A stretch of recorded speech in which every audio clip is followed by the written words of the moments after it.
As part of this rare ceremony, villagers gathered in large numbers at the Sri Siddheshwar temple, where dry grasses is ceremoniously set ablaze around the temple premises.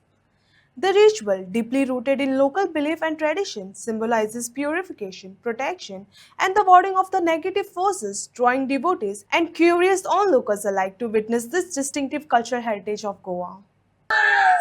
कितली वर्ष झाली या का उत्सव सर्वसाधारण 400 वर्सां पयलींपासूनच्यान चालू आसा.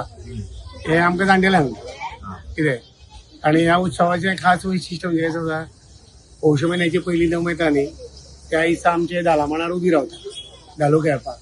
आनी त्या धाला ते उबी रावता त्या दिसाच्यान आयतार किंवा बुधवार असो येता पळय, ते 5 दीस 7 दीस आनी यंदा हे 11व्या दिसा आयलो उत्सव. म्हणटकच त्या धालाच्या मांडाक जोड हो कार्यक्रम आणि ह्या कार्यक्रमाचे सगळे जे आसा ते कुंडेकर शेणवी कुंडेकर म्हणून आसा आमच्या गांवचे, तांच्या घरांतल्यान स्टार्ट जाता हो सगळो रायट्स म्हणजे तांचो पयलीं.